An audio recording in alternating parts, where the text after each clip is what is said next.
What we like to do as well is putty. I don't have any with me.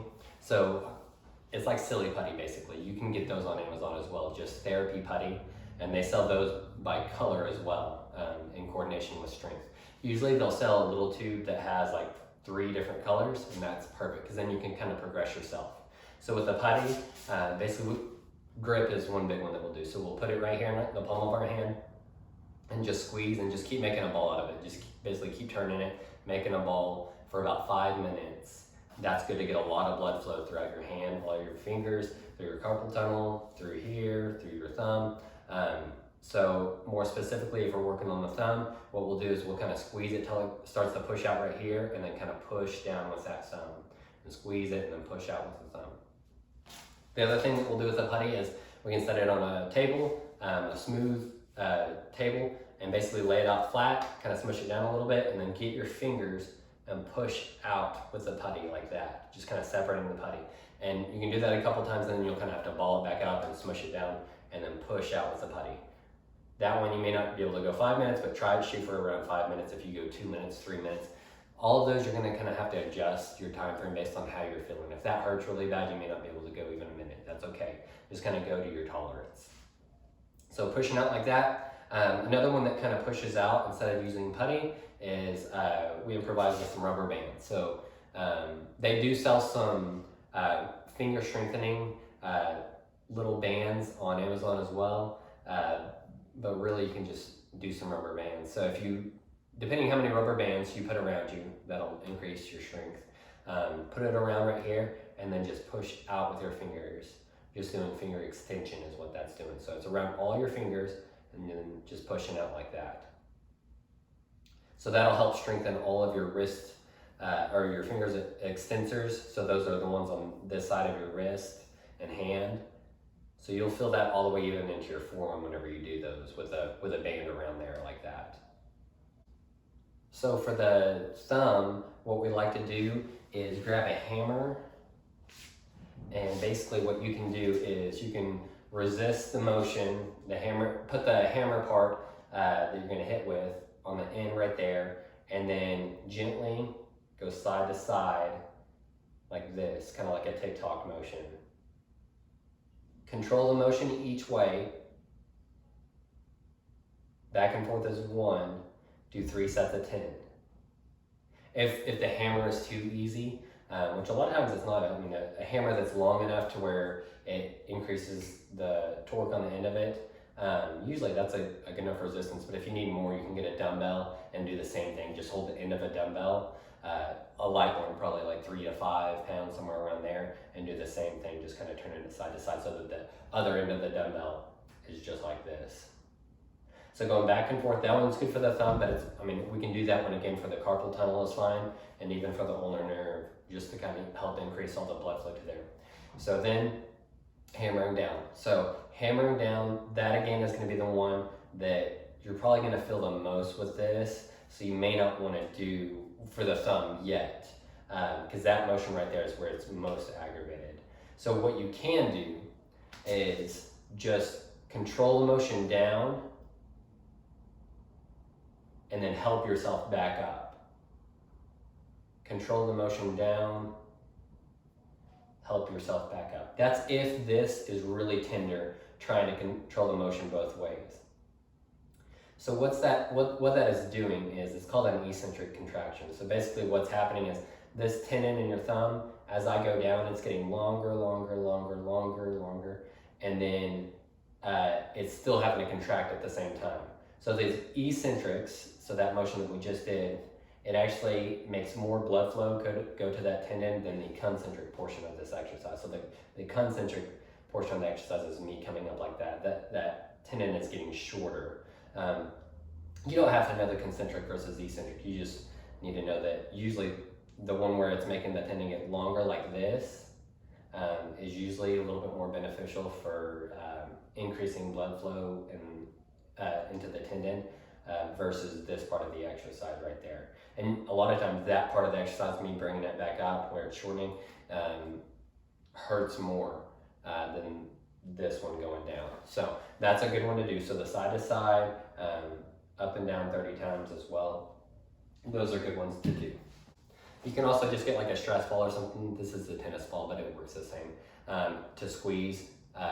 It's a little bit stronger than the putty that you could find on Amazon, but it's also beneficial just to kind of move it around in your palm and squeeze for about 30 to 50 times, giving yourself breaks every time you need them. Maybe every 10 times you squeeze it good, give yourself a little break, but that's just to increase blood flow through here.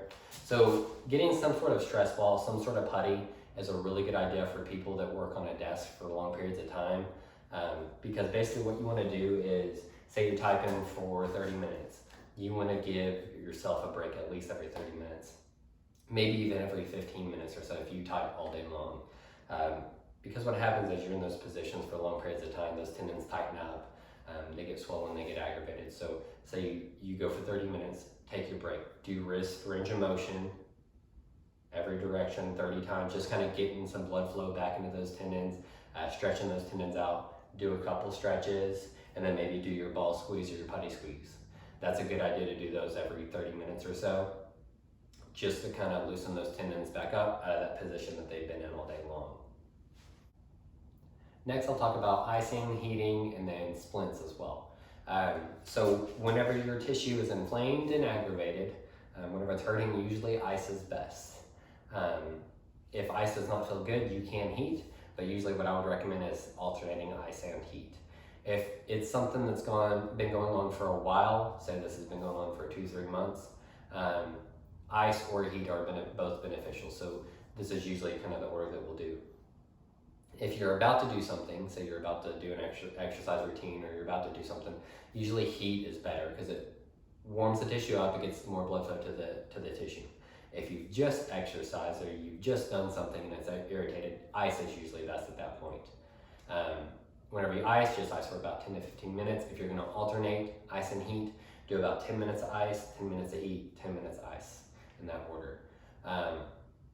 Now for splints, usually we don't like to restrict the range of motion, and a splint usually you're going to get from your doctor. If you go in, they can order you a splint. You can get a splint yourself as well. So say for the tennis elbow and golfer's elbow, usually what you're going to see is a little splint. It is a circular band that goes around right here. You can probably just look up golfer's elbow splint, tennis elbow splint, and you're going to find it's a strap, and it'll be cushiony, and sometimes it has a little air up bubble on one end, and that would go right over whichever side you're feeling it on, whether it's the tennis or the golfer's elbow. Basically what that little band, that little strap is meant to do, you don't want to tighten it too much, but it does need to be tight enough to where it's on there. Basically, if you put it on there and it's feeling like it's kind of cutting off blood flow, obviously you have a little bit too tight. What that band is trying to do is, every time you squeeze, every time you move your wrist up and down, muscles on either side of your forearm, your wrist flexors and your wrist extensors, they go up to here, right here. Those are contracting and pulling every single time. So if, say it's these tendons right here that are really aggravated, with that band all the way around, wrapped around, every time I raise my wrist up, these muscles are contracting. Now what happens is that band tries to take some of that force, some of that pressure, and distributes it all the way around your forearm right here. So it's basically just taking a little bit of the pressure off the tendon every time you squeeze, every time you move your wrist a certain direction. So those work out pretty well for like the tennis elbow and the golfer's elbow. Now the carpal tunnel, and even the Finkelstein, a lot of those, the one with the thumb, the carpal tunnel, and the ulnar nerve, people will get wrist braces for that, but usually we don't want to limit the motion. Usually we want to increase how much motion you're getting, doing all the exercises, side to side, up and down, and palm up, palm down, doing a lot of different range of motion ones to get a lot of blood flow to there. If it is severe enough, then sometimes, yes, you do have to limit the motion and allow those tendons to heal. But if you do end up having to get a splint or a brace for your hand or your thumb splint, basically what you would want to do is you would want to have that on maybe whenever you're doing like your typing or anything like that, then take it off and then do your wrist range of motion exercises every 30 minutes or so, just to kind of increase that blood flow. Because if you just wear a splint, just wear a brace, usually those tendons get even tighter, and then say you wear that brace for 2 to 3 weeks or longer. By the time you get to take it off, maybe your pain is down really bad, but then once you go to move it and start trying to stretch it back out, you may even get it to come back. So if you do have to wear one, it's good to kind of do a combination of wearing it, taking it off, doing my range of motion stuff, or say you're going to do exercises or something, wear the wrist guard, or the elbow pad right here, and do your exercises, and then take it off and do all of your range of motion stuff that we're doing in our stretches. That way you're kind of getting a combination of getting the blood flow into it, and then restricting the range of motion with some things, but then trying to get your range of motion with the gentle exercises that we showed you. One other thing that I didn't mention yet is trigger finger. So trigger finger happens whenever a finger kind of locks up. So it can happen in people that type a lot. Usually it happens more in somebody that's holding something tight for long periods of time. So like butchers, they're really common to get those just because they're squeezing something and they're always kind of balled up in a fist. But it can happen a lot in people that type. It's really common. So what happens is my finger kind of locks and it'll feel like it clicks or pops whenever you straighten it out. That's trigger finger. So it can happen even though it's called trigger finger, your index finger. It happens in any finger. It can happen in your thumb as well. So usually you'll feel like a clicking or a popping. You may even feel or see a big knot all the way along the tendon. Usually it's going to happen in the palm of your hand more that you'll see it. And you can see like a big knot in the palm of your hand, somewhere along the path of the tendon, in one of the tendons in your palm, you'll feel or see a big knot.